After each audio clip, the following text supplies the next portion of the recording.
तो अब तक हमने ह्यूमन आई जो चैप्टर हमारा चल रहा है उसमें हमने क्या क्या देख लिया कि हमने आँख का पूरा स्ट्रक्चर देख लिया, ठीक है, पावर ऑफ एकोमोडेशन क्या होती है ये सब देख लिया। ये पार्ट 1 में हमने देखा था। पार्ट 2 में हमने क्या देखा? पार्ट 2 में हमने देखा कि जो आई में डिफेक्ट्स होते हैं वो कितनी तरह के होते हैं, उसमें भी हमने लास्ट वीडियो में सारी चीज़ें कवर कर ली। आज इसका पार्ट 3 है ह्यूमन आई का। पार्ट 3 में हम क्या देखने वाले हैं कि कोई भी ऑब्जेक्ट जब आपके पास रखा होता है तो वो ऑब्जेक्ट आपको काफ़ी बड़ा लगता है साइज़ में, उसका साइज़ बड़ा लगता है, लेकिन जैसे जैसे आप उसको अपनी आंखों से दूर ले जाते हैं तो उसका साइज़ भी छोटा दिखने लगता है आपको। तो ऐसा क्यों होता है कि दूर रखे हुए ऑब्जेक्ट को आपका साइज़ छोटा दिखता है और जब ऑब्जेक्ट को पास लाते हैं तो वो बड़ा दिखने लगता है। जैसे ये रिमोट ही है, अभी मैं इसको अपनी आँख से दूर ले जाऊँ तो इसका साइज़ छोटा होगा, आप करके देख सकते हैं, ठीक है, छोटा होता चला जाता है। और कोई दूर रखे हुए ऑब्जेक्ट को आप पास लाते जाते हैं तो उसका साइज़ भी आपको बड़ा दिखता है। तो ऐसा क्यों दिखता है, चलिए देखते हैं, ठीक है। तो apparent size of an object, किसी भी ऑब्जेक्ट का साइज़ हमको वैसा क्यों दिखता है, बड़ा या छोटा। जैसे मान लीजिए ये आपके आंखों के सामने एक बॉटल रखी हुई है, ठीक है। अब ये बॉटल का साइज़ आपको दिखता कैसे? उसका रीज़न ये है कि इसके टॉप और बॉटम से दोनों से रेज़ आपके आंखों में इस तरह से जाएंगी। तो आप ये जो दो रेज़ हैं ये जितना भी एंगल बनाती हैं, ठीक है, यहाँ पे ये देखिए, ये जो एंगल अल्फा एंगल बना रही हैं, इस एंगल की वजह से ही इस ऑब्जेक्ट का साइज़ आपको जितना भी है उतना दिखता है, ठीक है, बड़ा या छोटा दिखता है। तो ये जो angle subtended by the object है, ये जो ए बी ऑब्जेक्ट है यानी उसका टॉप और उसका बॉटम, वो जितना एंगल आपकी आंख पे सबटेंड करेगा, बनाएगा, ठीक है, वो डिटरमाइन करेगा कि उसका साइज़ आपको कैसा दिखेगा आंख को, ठीक है। जैसे मान लीजिए ऑब्जेक्ट दूर रखा हुआ है, इसी बॉटल को हम दूर ले जाते हैं। अब यहाँ से भी ये इसका साइज़ अगर आपको देखना है तो आप ये दो रेज़ आपकी आंखों में आनी चाहिए, एक उसके टॉप से एक उसके बॉटम से। तो देखिए कुछ इस तरह से ये दो रेज़ आपकी आंखों से गई और यहाँ से इसका कुछ एंगल बना बीटा। अब इन दोनों में से आप मुझे बताइए अल्फा और बीटा में से कौन बड़ा है और कौन छोटा है, ठीक है। तो आप जानते हैं, यहाँ पे हम देख भी सकते हैं कि जो एंगल बड़ा होगा, अल्फा बड़ा होगा तो ऑब्जेक्ट का साइज़ बड़ा दिखेगा, ये एंगल छोटा होगा तो ऑब्जेक्ट का साइज़ छोटा दिखेगा आपको, ठीक है। तो ये एंगल पे डिपेंड करता है। देखिए यहाँ पे दोनों में कौन सा एंगल बड़ा है, हम सब जानते हैं कि जिसमें ये गैपिंग ज़्यादा है वो एंगल बड़ा है, जिसकी ये गैपिंग कम है वो एंगल छोटा है। तो बीटा छोटा है, क्लियरली विजिबल है कि बीटा छोटा है और अल्फा बड़ा है। तो इसलिए पास रखे ऑब्जेक्ट आपको बड़े दिखते हैं और दूर ले जाने पर वही ऑब्जेक्ट छोटे दिखने लगते हैं, क्योंकि उनसे सबटेंडेड जो एंगल है उनके टॉप और बॉटम से वो छोटा हो जाता है जब आप दूर ले जाते हैं ऑब्जेक्ट को, ठीक है। तो ये रीज़न है इसका। आगे चलते हैं हम लोग। तो apparent size of an object depends on the angle subtended by the object on the eye, ठीक है। आगे चलते हैं। अब हम पढ़ते हैं इसमें मेनली यूजेस क्या होते हैं। जैसे हमने कॉन्वेक्स लेंस के बारे में, कॉनकेव लेंस के बारे में पढ़ा, कॉन्वेक्स लेंस के बारे में पढ़ा, ठीक है। आप पूरा लेंसेज के बारे में पढ़ते ही आ रहे हैं, ठीक है। ह्यूमन आई में उसका एक यूज़ हमने देख लिया हमारी आंखों में, और उसके यूजेस क्या हैं, हम और कहाँ उसको डे टू डे लाइफ में यूज़ करते हैं। पहला है मेडिकल इक्विपमेंट में हम यूज़ करते हैं, ठीक है। जो लेज़र सर्जरी वगैरह होती हैं उसमें यूज़ किया जाता है इसको, ठीक है। दूसरा ये स्कैनर्स में हम लोग यूज़ करते हैं। इस तरह से देखिए, ये स्कैनर आपने देखे होंगे, उसमें आपका जो है वो कॉनकेव लेंस यूज़ होता है। फिर सीडी प्लेयर अब तो नहीं चलते हैं, लेकिन आपने देखा होगा सीडी प्लेयर में जो हम लेंस यूज़ करते हैं, ठीक है, वो लेंस आपका कॉनकेव लेंस होता है। आगे चलते हैं। ये देखिए पीप होल, ठीक है, जो जिसको हम लोग डोर आई भी बोलते हैं। तो डोर आई भी आप सबके घर में लगा होगा। तो उससे जब आप बाहर का व्यू देखते हैं तो वो कौन सा लेंस होता है जो क्या करता है बाहर? कॉनकेव लेंस क्या करता है? कॉनकेव लेंस का काम यही है ना कि वो ऑब्जेक्ट की छोटी इमेज बना देता है, वर्चुअल इमेज, ठीक है, ऑब्जेक्ट के साइज से छोटे साइज की। तो बाहर भी जब आप देखते हैं पीप होल से तो क्या होता है, आपको बहुत दूर का एरिया भी दिख रहा होता है, आसपास का एरिया भी दिख रहा होता है, कई सारे लोग खड़े हैं तो सब दिखेंगे आपको। क्यों? सबके साइज को वो छोटा छोटा करके आपको सबको उतने से लेंस में फिट करके दिखा देता है।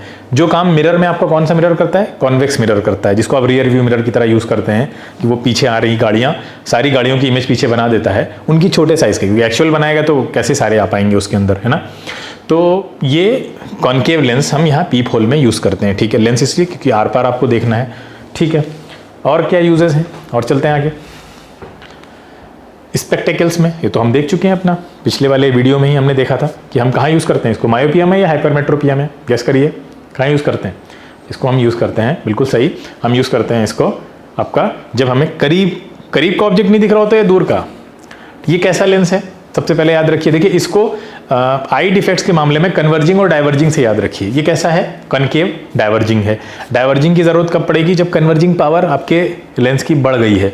ऐसा कब होता है? जब मोटा हो जाता है, लेंस मोटा हो गया, ठीक है। तो किस केस में होता है? जब ऑब्जेक्ट दूर रखा होता है, ठीक है, जो पैरेलल रेज आ रही हैं तो मोटे लेंस पे पड़ेंगे तो और कन्वर्ज कर देगा, पैरेलल को तो कन्वर्ज करना पहले ही आसान था, ठीक है। तो कन्वर्जिंग पावर बढ़ जाती है, तो कन्वर्जिंग पावर को रिड्यूस करने के लिए दूसरा डाइवर्जिंग लेंस लाना पड़ता है, और ये आपका कैसा है, डाइवर्जिंग है। तो हम यहाँ मायोपिया में इसको यूज़ करते हैं, यानी जैसे मुझे मायोपिया की दिक्कत है, दूर के ऑब्जेक्ट नहीं दिखते, तो मेरे जो चश्मे में लेंस लगा है वो कैसा है, आपका कॉनकेव लेंस है, ठीक है। आगे चलते हैं। और कहाँ यूज़ करते हैं, टॉर्च में, ठीक है। टॉर्च में कहाँ यूज़ करते हैं हम, टॉर्च में बाहर की बिल्कुल एक्सटर्नली जो एक्सटर्नल ग्लास यूज़ होता है टॉर्च में, बिल्कुल जिसको आप हाथ से टच कर सकते हैं, वो जो होता है वो कॉनकेव लेंस होता है। क्यों यूज़ करते हैं, डाइवर्जिंग होता है, ठीक है। डाइवर्जिंग है, रेस को वो फैला देगा, अंदर से पहले बीम ऑफ लाइट आ रहा है, ठीक है। टॉर्च में क्या होता है, टॉर्च में एक मिरर भी यूज़ होता है, रिफ्लेक्टर भी यूज़ होता है, और वो रिफ्लेक्टर कौन सा होता है जिसको हम रिफ्लेक्टर की तरह यूज़ करते हैं सिर्फ, वो रिफ्लेक्टर कौन सा होता है, ये आपने रिफ्लेक्शन में पढ़ा होगा, रिफ्लेक्शन फ्रॉम मिरर्स, तो उसमें आपने पढ़ा होगा कि वहाँ पे हम टॉर्च में कौन सा यूज़ करते हैं, वहाँ टॉर्च में हम मिरर यूज़ करते हैं, कॉनकेव मिरर। कॉनकेव मिरर का काम क्या होता है, कॉनकेव मिरर पैरेलल रेज आते ही होती हैं, उनको आफ्टर रिफ्लेक्शन फोकस पे पॉइंट कर देगा, और अगर आपने फोकस पे लाइट सोर्स रख दिया है तो वो लाइट सोर्स से लाइट वहाँ से निकलेंगी और वो आफ्टर रिफ्लेक्शन पैरेलल हो जाएंगी, यानी पैरेलल बीम मिलेगा, बिल्कुल प्रिंसिपल ऑफ रिवर्सिबिलिटी या principle of reciprocity of light के कॉन्सेप्ट से, ठीक है। ये आपने देखा होगा, चलिए हम दिखाते हैं आपको यहाँ से फिर से। या वहाँ पे क्या होता है, इसके अंदर जो मिरर आपका यूज़ हो रहा है, इसके अंदर है रिफ्लेक्टर, यहाँ कहीं इसका रिफ्लेक्टर यूज़ हो रहा होगा, ठीक है, और यहाँ पे वो रिफ्लेक्टर है और यहाँ पे कहीं बल्ब लगा हुआ है। अब होगा क्या कि उस बल्ब से उस रिफ्लेक्टर पे रेज आएंगी, ठीक है, मैं ये कलर ले लेते हैं, ये इस तरह से रेज आ रही हैं, ठीक है। तो ये रेज आ रही हैं, इन सारी रेज को वो क्या करेगा, आफ्टर रिफ्लेक्शन इन सबको ऐसे एक लाइन में पैरेलल भेज देगा, ठीक है। तो इस तरह से रेज आ रही है, यानी पैरेलल बीम ऑफ लाइट आपको पहले रिफ्लेक्टर के थ्रू मिलेगा, जो अंदर आपका कौन सा रिफ्लेक्टर यूज हो रहा है, कॉनकेव रिफ्लेक्टर। ये कैसा है, कॉनकेव रिफ्लेक्टर है। तो ये कॉनकेव रिफ्लेक्टर पहले रेस को जो बल्ब से उसके ऊपर पड़ेंगी वो उनको पैरेलल बीम में कन्वर्ट कर देगा। फिर पैरेलल बीम जब वो वहां से पास होगा, कहां से पास होगा, आपका ये इस लेंस से पास होगा। यहाँ पे लेंस हम लगाते हैं, कौन सा, कॉनकेव लेंस। तो कॉनकेव लेंस अब उस पैरेलल बीम को ऐसे फैला देगा, डाइवर्ज कर देगा, ताकि ज़्यादा एरिया उस टॉर्च से कवर हो जाए बाहर जब रेज निकले। तो ठीक है, तो पहले बीम बनेगा, वहाँ कॉनकेव रिफ्लेक्टर यूज़ होगा, कॉनकेव मिरर याद रख सकते हैं आप, और फिर आगे जो शीशा यूज़ होगा, ग्लास यूज़ होगा, वो होगा कॉनकेव लेंस, ठीक है, डाइवर्ज करने के लिए। तो एक तो हम टॉर्च में यूज़ करते हैं इसको, और कहाँ यूज़ करते हैं, कैमरा में यूज़ होता है आगे, ठीक है। मॉडर्न कैमराज आते हैं तो वहाँ तो उसमें दोनों भी यूज़ होते हैं, कॉन्वेक्स भी यूज़ होता है, कॉनकेव भी यूज़ होता है। आगे चलते हैं, टेलीस्कोप में यूज़ किया जाता है, ये भी हम देखेंगे भी कैसे, टेलीस्कोप में क्या काम है इसका। माइक्रोस्कोप में भी यूज़ होता है, ये भी हम देखेंगे कैसे माइक्रोस्कोप में यूज़ होता है। बल्कि आपने सिंपल माइक्रोस्कोप में इसको पढ़ा भी होगा, जब आपको कॉन्वेक्स लेंस की इमेज फॉर्मेशन पढ़ाई जा रही होगी तब आपने पढ़ा होगा, वहाँ पे ये सिंपल माइक्रोस्कोप कौन सी इमेज होती है, 6 इमेजेस जो बनती हैं उसमें, तो उसमें एक इमेज जो होती है वो वहाँ पर वो माइक्रोस्कोप की तरह ही एक्ट करता है वो, ठीक है। आगे चलते हैं, कॉन्वेक्स लेंस के यूज़ देखते हैं हम लोग। कॉन्वेक्स लेंस के यूज़ क्या थे, हाँ, ये जो पीछे हम लोग देख रहे थे ये कॉनकेव है, तो कॉनकेव माइक्रोस्कोप में यूज़ होगा, जबकि सिंपल माइक्रोस्कोप में आपका कॉन्वेक्स यूज़ होगा। तो कॉन्वेक्स में आप जो 6 इमेजेस पढ़ते हैं उनमें से एक इमेज जो बनती है वो वहाँ पे ये एज अ सिंपल माइक्रोस्कोप ही एक्ट करता है, ठीक है। चलिए देखते हैं, तो सिंपल माइक्रोस्कोप वाली इमेज क्या थी, जैसे मान लीजिए ये आपका कॉन्वेक्स लेंस है और ये आपकी प्रिंसिपल एक्सिस है और उसके 2 फोकस हैं। अब यहाँ पे क्या होगा, कॉन्वेक्स लेंस जो कि स्मॉल फोकल लेंथ के साथ होता है, जो कि वर्चुअल, एक ही केस होता है कॉन्वेक्स लेंस में जो वर्चुअल इमेज बनाता है, आपकी इरेक्ट बनाता है, बाकी सारी रियल बनती है, इन्वर्टेड बनती हैं, लेकिन एक ही केस होता है जिसमें वर्चुअल इरेक्ट होता है। जैसे जब आप ऑब्जेक्ट को इन्फिनिटी पे रखते हैं तो इन्फिनिटी से जैसे जैसे पास लाते हैं, इन्फिनिटी से पास लाए, बियॉन्ड 2f लाए, फिर 2f और f के बीच में लाए, फिर उसके बाद f पे लाए, ठीक है। यहाँ तक f तक तो इमेजेस सारी रियल एंड इन्वर्टेड बनती हैं, ठीक है, इन्फिनिटी वाले केस तक, ठीक है, इन्फिनिटी से लेकर इन्फिनिटी वाले केस तक, यानी जब आप ऑब्जेक्ट इन्फिनिटी पे होता है और फिर जब इमेज इन्फिनिटी तक आ जाती है, यानी जब फोकस पे ऑब्जेक्ट होता है, इन केसेस तक तो आपकी इमेज रियल और इन्वर्टेड बनती है। लेकिन जैसे ही आप उसको फोकस से आगे बढ़ाते हैं, यानी फोकस और ऑप्टिकल सेंटर के बीच में लाते हैं, तो आपकी जो इमेज होती है वो वर्चुअल हो जाती है, पीछे आ जाती है, ठीक है, उसी साइड में बनती है जिस साइड में ऑब्जेक्ट होता है आपका। तो ये वही केस है सिंगल। ये देखिए, जब आपका ऑब्जेक्ट आपका फोकल लेंथ से जैसे ही आप आगे लाए तो यहाँ पे देखिए ये रेज कैसी होती हैं, यहाँ पे ये रेज आपकी होती हैं डाइवर्जिंग नेचर की, ठीक है। तो जो डाइवर्जिंग नेचर की रेज हैं, डाइवर्जिंग रेज नेवर मीट, ठीक है, ये रेज कैसी हैं आपकी, डाइवर्जिंग है। तो डाइवर्जिंग रेज के बारे में आपको याद रखना है, ये कहीं मिलती नहीं है। मिलती क्यों नहीं है, क्योंकि इनके बीच की दूरी लगातार बढ़ती जा रही है। अब दूरी बढ़ती जा रही है तो कैसे मिलेंगी, दूर ही जाएंगी ना एक दूसरे से, ठीक है। तो अब होगा क्या, तो यहाँ पे क्या होता है, अब ये इन रेस की इमेज आपको पीछे कैसे मिलेगी, इन रेस को आप यहाँ से जब ऐसे ऐसे पीछे बढ़ाएंगे, ठीक है, इस तरह से, तो पीछे आप यहाँ कहीं आकर ये मिलती हैं और ये इमेज आपको इस तरह से बड़ी सी इमेज मिल जाती है। देखिए यहाँ पे दिख रहा है। तो जो डाइवर्जिंग रेज हैं उनको जब आप पीछे प्रोड्यूस करते हैं तो आपको बहुत बड़ी इमेज मिलती है ऑब्जेक्ट से, और यहाँ तक कि आप 20 टाइम्स लार्ज इमेज भी ऑब्टेन कर सकते हैं। ठीक है, जैसे कि यहाँ पे देखिए आपको दिख रहा है। तो काफ़ी बड़ी बड़ी इमेज, इसीलिए इसको सिंपल माइक्रोस्कोप भी बोल देते हैं कि इस ऑब्जेक्ट को 20 टाइम्स तक बड़ा कर देता है ये, यानी उसकी इमेज को, ठीक है, बड़ा करके आपको दिखाता है। तो एक तो सिंपल माइक्रोस्कोप की तरह यूज़ होता है, दूसरा ये, अब ये सिंपल माइक्रोस्कोप की तरह यूज़ होता है इसकी वजह से ये जो वॉच रिपेयर है, वॉच मेकर जो होंगे या वॉच को रिपेयर करने वाले, छोटी चीज़ों की बड़ी इमेज चाहिए ना उनको, ये छोटी छोटी चीज़ें इसके अंदर है उनको बड़ी दिखें, तो वो अपना इस तरह से जो आईपीएस है इसमें वो लगाते हैं, कौन सा लेंस, कॉन्वेक्स लेंस यूज़ करते हैं। ठीक है, और कहाँ, ये देखिए प्रीशियस जो जेम्स होते हैं उनकी टेस्टिंग के लिए भी, डायमंड है, रूबी है, इस तरह के जो जेम्स हैं उनकी टेस्टिंग में भी इसी को यूज़ किया जाता है। वही चीज़ें, छोटी ऑब्जेक्ट को बड़ा करके दिखाएगा आपको।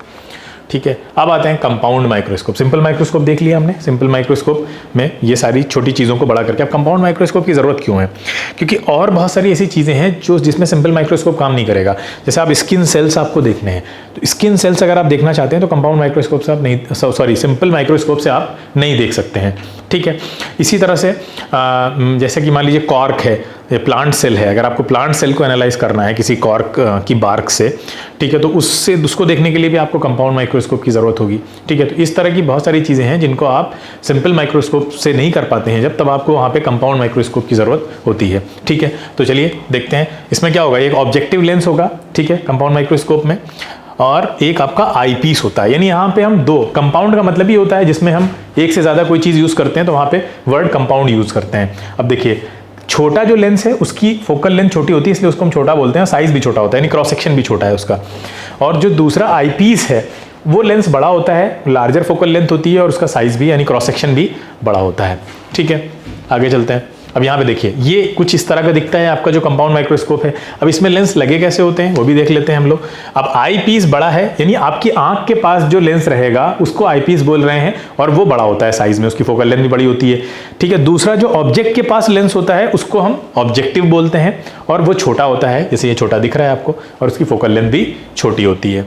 ठीक है, ये देखिए कुछ इस तरह से होता है, यानी ये चीज़ ऐसे ही इन्वर्ट होकर वर्टिकल पोजीशन में ऐसे लगी होगी। तो यहाँ पे देखिए जो छोटा वाला लेंस है वो ऑब्जेक्ट के पास होगा, ऑब्जेक्ट आप यहाँ पे कहीं रखते हैं। ठीक है, बिल्कुल ये नीचे, तो यहाँ पे आपका ऑब्जेक्ट रखा होगा यहाँ पे। ठीक है, ये आपका कोई ऑब्जेक्ट जो आप देखना चाहते हैं वो आप यहाँ पे रखेंगे, और ये जो लेंस है ये वाला ऑब्जेक्टिव लेंस उसके पास होगा, और आईपीस आपकी आँख में, यानी आप आँख वहाँ पे रख के देखेंगे, ये इस तरह से। ठीक है, ये आँख से आप इस तरह से देखेंगे वो देखिए वहाँ पे भी, तो इस तरह से आप देखेंगे इसको नीचे। तो ऑब्जेक्टिव आपकी आँख के पास होगा, सॉरी आईपीस आँख के पास होगा, और ऑब्जेक्टिव ऑब्जेक्ट के पास होगा। अब इसमें कैसे होता है वर्किंग देखते हैं। चला, अब देखिए यहाँ पे ये दोनों लेंस हमने रखे, प्रिंसिपल एक्सिस बनाई। ठीक है, अब देखिए यहाँ पे ऑब्जेक्ट है, मान लीजिए ऑब्जेक्टिव लेंस के पास ऑब्जेक्ट रखा हुआ है। अब ऑब्जेक्ट से रेज आएंगी, आपको पता है एक रेज पैरेलल हमने भेज दी, इमेज फॉर्मेशन के आपने रूल्स पढ़े हुए हैं। पैरेलल रेज आएगी, आफ्टर रिफ्रैक्शन फोकस से पास हो जाएगी, जो ऑप्टिकल सेंटर से जाएगी वो अनडेविएटेड जाती है। ठीक है, दोनों रेज मिल गई जहाँ पे, वहाँ पे आपको एक देखिए रियल एंड इन्वर्टेड इमेज बन गई। ठीक है, ये इसकी ऑब्जेक्टिव लेंस की फोकल लेंथ है, और ये आईपीस की फोकल लेंथ है। ठीक है, उसकी फोकल लेंथ को हमने FE से लिखा है आईपीस की, और ऑब्जेक्टिव की FO से लिखा है। अब यहाँ पे देखिए इमेज बन गई। अब देखिए आईपीस का काम क्या है, आईपीस का काम यही है कि वो जो ऑब्जेक्ट है, सॉरी आईपीस नहीं, मैं वो गलत बोल रहा हूँ, ये ऑब्जेक्टिव लेंस है। तो ऑब्जेक्टिव लेंस का काम क्या है कि वो ऑब्जेक्ट की इमेज को इस तरह से बना दे कि वो आईपीस जो लेंस आपने लगाया हुआ है आई के पास, वो जो इमेज है वो इमेज इस जगह इस तरह से बने कि वो आईपीस की फोकल लेंथ और ऑप्टिकल सेंटर के बीच में लाई करे। क्योंकि सिंपल माइक्रोस्कोप में हमने देखा है कि वर्चुअल इमेज आपको उसी की मिलती है सिर्फ और सिर्फ कॉन्वेक्स लेंस में, जब ऑब्जेक्ट आपका फोकल लेंथ और ऑप्टिकल सेंटर के बीच में लाई करे। अगर वो वहां लाई नहीं कर रहा है तो फिर रियल इमेज बनेगी बाकी सब जगह। ठीक है, तो इसके लिए हम जो आईपीस होता है, सॉरी ऑब्जेक्टिव लेंस होता है, उसको इसलिए लगाते हैं कि वो ऑब्जेक्ट की पहले इमेज तो यहाँ बना दे। ठीक है, और जब वो इमेज यहाँ बना देगा उसके बाद ये जो इमेज है वो इस वाले आई लेंस के लिए या आईपीस के लिए ऑब्जेक्ट का काम करेगी। जो ऑब्जेक्टिव लेंस ने इमेज बनाई है वो इमेज इसके लिए तो ऑब्जेक्ट का काम करेगी ना, दूसरे वाले लेंस के लिए। तो अब ये रेज यहाँ से इस पे पड़ेंगी, ठीक है, और ये रेज को यहाँ पे डाइवर्ज कर देगा, क्योंकि जो रेज है वो बहुत करीब आ चुका ऑब्जेक्ट। ये तो हम जानते हैं कि जब ऑब्जेक्ट जितना पास आता जाता है, जो रेज होती हैं उन जो पैरेलल हैं वो पैरेलल से कैसी हो जाती हैं, डाइवर्ज होने लगती हैं। अब बहुत ज़्यादा पास आ जाएगा तो काफ़ी ज़्यादा डाइवर्जिंग रेज हो जाएंगी। तो ये रेज को डाइवर्ज कर देगा।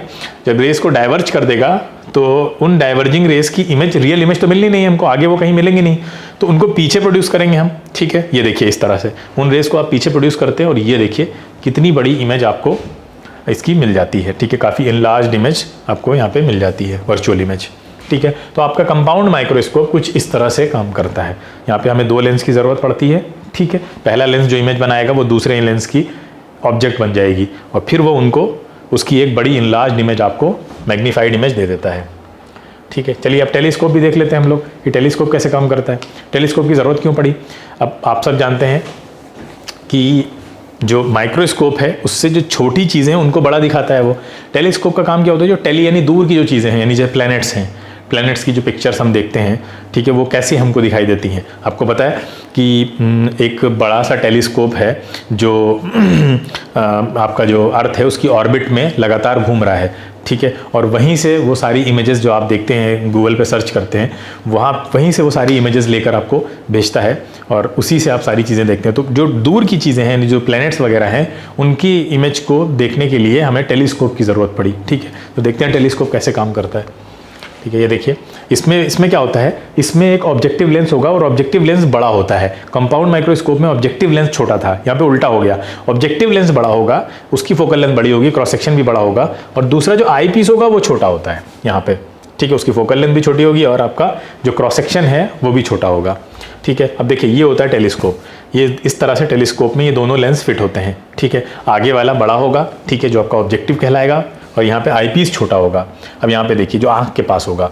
अब यहाँ पे क्या होता है, जैसे मान लीजिए एक प्लैनेट है या मून है, मून की पिक्चर लेनी है आपको, तो मून से जो रेज आ रही हैं वो इस तरह से आएंगी, ठीक है। वो पैरेलल तो नहीं होती हैं, लेकिन मून हमसे इतना दूर है, ठीक है। जैसे हम दूर की चीज़ों को इन्फिनिटी बोल देते हैं, इन्फिनिटी तो कोई देख के नहीं आया है, इन्फिनिटी कहाँ है, वो हाइपोथेटिकल बात है, हमने उसको एक्सेप्ट कर लिया है, क्योंकि वो डिस्टेंस इतनी ज़्यादा दूर है कि हम उसको मेजरेबल जो है वो कंडीशन में नहीं ला सकते, तो इसलिए हम उसको इन्फिनिटी बोल देते हैं। ऐसे ही पैरेलल रेज जो सन से या मून से कहीं से भी रेज आ रही हैं, वो पैरेलल तो नहीं होती हैं उस ऑब्जेक्ट से। देखिए यहाँ से 2 रेज निकली, अब ये पैरेलल कहाँ है आपस में, पैरेलल नहीं है, लेकिन ये हम तक आते आते इनकी डिस्टेंस इतनी ज़्यादा हो जाती है कि they are considered to be parallel, ठीक है। उनको हम पैरेलल की तरह कंसीडर कर लेते हैं कि पैरेलल ही होंगी, ठीक है, मोर और लेस।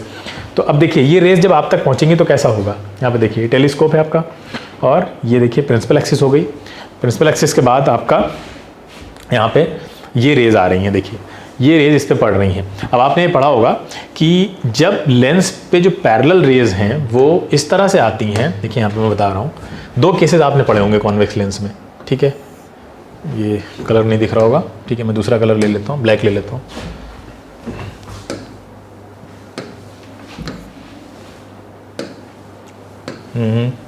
ये हो गया आपका कॉन्वेक्स लेंस।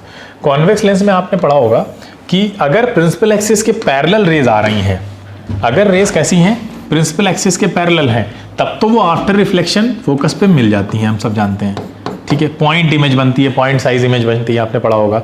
लेकिन अगर रेज आपकी, दूसरा केस दिखाते हैं आपको, अगर रेज पैरेलल तो हैं but they are not parallel with principal axis, principal axis के पैरेलल नहीं है but parallel to each other हैं, एक दूसरे के पैरेलल हैं। तो ऐसे अगर आ रही हैं रेज, मान लीजिए, तो रेज अगर ऐसे आ रही हैं तो फिर ये सारी आफ्टर रिफ्रैक्शन जहाँ पे मिलेंगी आपको, वो फोकस पे नहीं मिलेंगी, बल्कि फोकस के जस्ट नीचे मिलेंगी ऐसे, ठीक है। तो ये इमेज जो है वो फोकस के ठीक नीचे बनेगी, फोकल प्लेन में बनेगी। यहाँ पे बोलते हैं, अगर हमको यहाँ पे स्क्रीन रख दें ऐसे, इसको एक प्लेन बना दें, तो इस तरह से इस प्लेन में ये इमेज आपको मिलेगी। तो ये पॉइंट साइज इमेज नहीं होगी, इसका अपना कुछ ना कुछ साइज होगा, इन्वर्टेड होगी, रियल होगी, ठीक है। तो रेज जब आपस में पैरेलल होती हैं, प्रिंसिपल एक्सिस के पैरेलल नहीं है, तो जो इमेज बनती है वो फोकल प्लेन में बनती है, फोकस के जस्ट नीचे बनती है। और अगर आपस में भी पैरेलल हैं और प्रिंसिपल एक्सिस के भी पैरेलल हैं, तो पॉइंट साइज इमेज बनेगी और वो एट द फोकस बनेगी, ठीक है। तो ये 2 चीज़ें आपको ध्यान रखनी है। अब यहाँ पे देखिए, यहाँ पे दूसरा वाला केस हो रहा है कि rays are parallel to each other but not parallel with principal axis के पैरेलल नहीं है। अब देखिए जो बाहर जो प्लेनेट था या जो मून था उसकी इमेज यहाँ पे बन गई, रियल इमेज बन गई, ठीक है, इन्वर्टेड बन गई, ठीक है। अब जो दूसरा वाला आपका लेंस है यानी जो आईपीस का काम कर रहा है उसके लिए ये ऑब्जेक्ट है, ठीक है, उसके लिए ऑब्जेक्ट है। देखिए रेज इस तरह से यहाँ से जाएंगी, ठीक है, और इन रेज को क्या करेंगे पीछे मिला। अब ये रेज पैरेलल है आपस में, जो रेज जा रही हैं they are parallel to each other, ये दोनों रेज आपस में पैरेलल है। पैरेलल रेज के बारे में हम सब जानते हैं कहाँ मिलती हैं, ठीक है, इन्फिनिटी में मिलेंगी, ठीक है। अगर यहाँ से कोई देखेगा तो उसको कहाँ दिखेगी, इमेज कहाँ लगेगी, इन्फिनिटी से आ रही है, इन्फिनिटी पे मिल रही है। तो यहाँ पे भी वर्चुअल इमेज बनती है, पीछे आप बैकवर्ड प्रोड्यूस करेंगे तो ये रेज पैरेलल ही रहेंगी वर्चुअली भी। तो वर्चुअली और हाईली मैग्नीफाइड इमेज आपको यहाँ पे टेलीस्कोप में मिल जाती है। तो ये आपकी बेसिक वर्किंग है टेलीस्कोप की, ठीक है। तो हमने देखा कि सिंपल माइक्रोस्कोप कैसे काम करता है, कंपाउंड माइक्रोस्कोप कैसे काम करता है और टेलीस्कोप कैसे काम करता है और उसकी हमें ज़रूरत क्यों पड़ी, ठीक है। आगे चलते हैं। अब यहाँ पे हमें कुछ चीज़ें देखनी है क्या, कि हम सब जानते हैं कि हमारी जब हम कोई भी ऑब्जेक्ट देख रहे होते हैं तो अगर आप उस ऑब्जेक्ट से फ़ौरन ऐसे नज़र हटा लीजिए तो क्या जो भी ऑब्जेक्ट आप देख रहे थे या आप टीवी देख रहे हैं तो क्या फ़ौरन वहाँ से जो भी इमेज होती है वो ब्लैकआउट हो जाती है, आपकी आंखों से चली जाती है। जैसे आपने सुना होगा साउंड चैप्टर में आपने पढ़ा होगा कि साउंड में आपने परसिस्टेंस ऑफ हियरिंग एक कॉन्सेप्ट पढ़ा होगा। परसिस्टेंस ऑफ हियरिंग मतलब आपके कानों में जो साउंड आ रहा है वो कितनी देर तक आपके कानों में रुकता है, ठीक है, फेड अवे होने के बाद, पहले फेड अवे होने से पहले, ठीक है, गायब होने से पहले क्या कुछ देर रुकता है। तो आपने पढ़ा होगा कि हाँ थोड़ी देर के लिए साउंड जो है वो आपकी कानों में रुकता है 0.1 सेकंड के लिए, ठीक है। तो 0.1 सेकंड के लिए आपके कानों में रुकता है, जो रेजोनेंस का आपने कॉन्सेप्ट पढ़ा होगा या रिफ्लेक्शन ऑफ साउंड में। तो 0.1 सेकंड तक के लिए रुकता है। अगर 0.1 सेकंड के लिए 0.1 सेकंड के बाद कोई दूसरा साउंड आपके कान में आएगा तो आप उसको डिस्टिंक्टली सुन पाएंगे, ठीक है। और अगर उससे पहले आ गया तो दोनों में आपको बहुत क्लियर आवाज़ सुनाई नहीं देती, जिसको आपने एक और कॉन्सेप्ट में पढ़ा होगा रेवर्बरेशंस, ठीक है। तो ये जो परसिस्टेंस ऑफ हियरिंग यानी कुछ टाइम के लिए आपके कानों में साउंड रुकता है, कुछ टाइम के लिए, बहुत थोड़ा टाइम होता है वो। ऐसे ही परसिस्टेंस ऑफ विजन भी होता है, यानी आप कोई ऑब्जेक्ट देख रहे हैं तो आपके आंखों में रेटिना पे जो इमेज है वो ऐसा नहीं है आपने उससे नजरें हटा ली तो वो फौरन with in a fraction of a second वो गायब हो जाएगा, ठीक है। बहुत जल्दी गायब नहीं होता है, हाँ गायब हो जाता है, लेकिन कुछ टाइम के लिए रुकती है आपकी आंखों पर, उसकी इमेज रह जाती है। तो वो टाइम क्या है, ठीक है, उसी के बारे में हम लोग पढ़ने वाले हैं। जैसे मान लीजिए यहाँ से ये ऑब्जेक्ट है और इससे रेज आ रही हैं और रेटिना पे आपको इसकी इमेज मिल गई। तो इमेज जो है वो ऐसा नहीं है कि ऑब्जेक्ट को हमने हटा लिया, जैसे ऑब्जेक्ट रखा हुआ था यहाँ पे तो ऑब्जेक्ट को हमने हटा लिया तो ऐसा नहीं है कि फौरन इमेज भी डिसअपियर हो जाएगी, इमेज थोड़े टाइम के लिए रहती है, ठीक है। जैसे कि हमने ये रॉड्स और कोन्स के बारे में पढ़ा था और यही रेटिना में होते हैं, यही सारे सेंसिटिव सेल्स हैं दोनों जो रेटिना में लाई करते हैं और जो ऑब्जेक्ट को देखने में मदद करते हैं आपको, ठीक है। तो इमेज जो है वो थोड़ी देर के लिए आपके रेटिना पे रहती है और कितना है वो थोड़ा टाइम, बहुत थोड़ा है, 1/16th ऑफ अ सेकेंड, ठीक है, 1/16th ऑफ अ सेकेंड, एक सेकेंड का 16th पार्ट अगर हम कहें तो, ठीक है। उतनी देर के लिए आपकी जो इमेज है वो रह जाती है अगर ऑब्जेक्ट को रिमूव कर दिया जाए और इसी को परसिस्टेंस ऑफ विजन कहा जाता है। जो सेंसेशन होती है आपकी रेटिना पे कुछ टाइम के लिए रह जाती है ऑब्जेक्ट को हटाने के बाद भी, this is called persistence of vision. Persistence of vision क्या होती है इसको याद रखिएगा। और इसका बड़ा यूज़ होता है जो आजकल कैमरे में जो आपको जो मूविंग पिक्चर्स से ही तो कैमरा मतलब जो वीडियो है वो दिखता है। जैसे ये देखिए ये आपको घोड़ा दिख रहा है यहाँ पे, ठीक है, ये सारी इमेजेस हैं, ये स्टिल इमेजेस हैं सारी जो घोड़े की हैं। अब इन इमेजेस को अगर हम पर्टिकुलर स्पीड से चला देना, मूव करा देना, इमेजेस को जल्दी जल्दी दिखाएं आपको। जैसे आपने फ्लिप बुक देखी होगी, फ्लिप बुक होती है, यूट्यूब पे आपको बहुत वीडियो मिल जाएंगे उसके। तो अगर फ्लिप बुक वाले वीडियो उसमें क्या करते हैं वो लोग बुक को बहुत तेज़ी से उसके पेजेस को खोलते हैं, मतलब चलाते हैं। तो तेज़ी से चलाएंगे तो उसमें एक इस तरह से उन्होंने इमेजेस को लिख रखा होता है कि पूरी स्टोरी बयान कर रही होती है, वो बता रही होती है। तो बहुत तेज़ी से चलाते हैं तो बिल्कुल ऐसा लगता है कि कोई वीडियो चल रहा है। तो ठीक यही है कि इन इमेजेस को अगर हम बहुत तेज़ी से एक पर्टिकुलर स्पीड पे 20 पर सेकेंड, 15 पर सेकेंड, ठीक है, 10 पर सेकेंड पे चला दें तो ये क्या बन जाएगा, एक तरह का वीडियो बन जाएगा, GIF बनेगी। और तेज़ चलाएंगे आप तो वो GIF से क्या बन जाएगा, वीडियो बन जाएगा। तो यहाँ पे देखिए इसको हमने, ये देखिए यहाँ पे इसी इमेज को एक पर्टिकुलर स्पीड में चलाया है तो ये आपको वीडियो दिख रहा है कि ये कोई घोड़ा चला रहा है इस तरह से, जबकि ये स्टिल पिक्चर्स हैं। स्टिल पिक्चर्स को आपको चलाकर धोखा दिया जा रहा है एक तरह से, ठीक है, बेवकूफ़ बनाया जा रहा है। तो मूवी या कोई भी प्रोग्राम आप देखते हैं तो एक्चुअली वो number of separate still images होती हैं, स्टिल पिक्चर्स होती हैं, उनको एक प्रॉपर सीक्वेंस में एक पर्टिकुलर स्पीड पे चला दिया जाता है तो आपको लगता है वो वीडियो चल रहा है। देखिए ये कैमरा जो आपको दिख रहा है ये स्टिल पिक्चर लेता है, ठीक है, स्टिल पिक्चर लेता है, यहाँ पे स्पीड भी होगी तो यहाँ से स्टिल पिक्चर ली जाती हैं at the rate of 24 images और मोर पर सेकेंड। अब वो 24 इमेजेस हर सेकंड में ले रहा है, तो आपको क्या लगेगा? आपको लगेगा वो चल रही हैं, मूव कर रही हैं, क्योंकि वो स्टिल इमेजेस हैं, बस उनको उन जो चलाने की स्पीड है वो यहाँ पे पर्टिकुलर। अब तो इससे भी ज़्यादा स्पीड के आपको वीडियोज़ या मूवीज़ में जो पिक्चर्स आपको दिखती हैं, बहुत तेज़ी से एक्शन सीन्स होते हैं और बहुत तेज़ी से एक सीन से दूसरे सीन में स्विच करते हैं, तो वो क्या होता है, जो फ्रेम्स बहुत तेज़ी से स्विच होते हैं, तो वो फ्रेम पर सेकेंड होता है, वो FPS रेट बोलते हैं उसको, FPS रेट, ठीक है, FPS रेट, फ्रेम पर सेकंड का रेट, यानी कितने फ्रेम कितने सेकंड में स्विच हो रहे हैं जल्दी से। तो वो तो आप 24 से भी ज़्यादा होगा, 40, 45, 48 इस तरह की भी आपको एक्शन, मतलब जैसी मूवी है, जैसे उसमें रिक्वायर्ड सीन है, जितनी जल्दी जल्दी होना है, एक्शन सीन्स में आप देखते हैं बहुत तेज़ी से इधर उधर स्विचिंग होती है, तो उसमें और उसमें स्पीड से भी ज़्यादा तेज़ होती है, उसमें 48, 50 इस तरह से भी होती हैं। और इसका एक यूज़ इस जगह भी है कि आपका जो मोबाइल होता है, तो मोबाइल में भी आप जो नए मोबाइल्स आते हैं उसमें रिफ्रेश रेट होता है, तो उसमें रिफ्रेश रेट आपने देखा होगा, किसी मोबाइल में 30 FPS का होता है, किसी में 60 FPS का होता है, किसी में 90 का होता है, अब इवन 120 का भी होता है, हो सकता है इससे भी ज़्यादा आते हों। तो ये रिफ्रेश रेट क्या है कि इतनी तेज़ी से इमेजेस जो है वो इधर उधर स्विच हो सकती हैं, रिफ्रेश हो सकती हैं। तो ये कहाँ काम आता है? ये ज़्यादातर गेमिंग वगैरह में होता है, जैसे कोई PUBG खेल रहा है या कोई हाई डेफिनेशन गेम है जहाँ पे फ्रेम ड्रॉप्स का बहुत ज़्यादा खतरा रहता है कि एक से दूसरे में स्विच होता रहता है, फ़ौरन एक से दूसरे में इधर उधर बहुत तेज़ी से स्विचिंग हो रही है, एक सेकंड में पता नहीं कितने फ्रेम स्विच हो गए। तो वहाँ पे आपके पास अगर ऐसा मोबाइल है जिसमें 30 वाला है या 60 वाला है, तो वहाँ पर आप PUBG वगैरह खेलेंगे तो फ्रेम ड्रॉप हो जाते हैं, क्योंकि वो कैप्चर नहीं कर पाता उसको, उसके अंदर वो टेक्नोलॉजी नहीं है। तो फिर वहाँ क्या होता है, फिर आप 90 हर्ट्ज़ जिसका रिफ्रेश रेट होता है वो वाला कैमरा मोबाइल खरीदते हैं, या जिसका 120 होता है। तो ये वाली चीज़ वहाँ पे भी यूज़ होती है कि वहाँ पे फ्रेम ड्रॉप्स आपको ना मिले। और नॉर्मली अगर आप गेम नहीं भी खेल रहे हैं तब भी आपने बहुत सारी एप्लीकेशन खोल रखी हैं और फिर आप मोबाइल में कुछ और चलाने के लिए जा रहे हैं, किसी को कॉल भी करनी है उसी बीच आपको, तो फ़ौरन से जब जाएंगे तो लैग नहीं मिलेगा आपको, ऐसा लगेगा बिल्कुल आप खाली एक ही एप्लीकेशन खोले हुए हैं, जबकि आपने उधर 10 एप्लीकेशन खोल रखी होंगी बैकग्राउंड में। और फिर उसके साथ भी अगर आपको कोई और मल्टीटास्किंग करनी है, यानी बड़े लेवल पर मल्टीटास्किंग करवा देंगे अगर इनमें जो रिफ्रेश रेट अगर ज़्यादा है किसी मोबाइल में, तो आपको बिल्कुल भी लैग फील नहीं होगा। कहने का मतलब ये है। तो आज हमने काफ़ी कुछ देखा, सारा एप्लीकेशन पार्ट था, ठीक है। तो ये ह्यूमन आई का 3rd पार्ट है, ठीक है। इसके बाद हम लोग जो कलरफुल वर्ड आपका जो चैप्टर है उसके ऊपर चलेंगे और उसमें काफ़ी इंटरेस्टिंग चीज़ें जो भी आपके सिलेबस में वो भी देखेंगे और उसके अलावा भी कुछ इंटरेस्टिंग चीज़ें उसमें इंक्लूड करेंगे, ठीक है।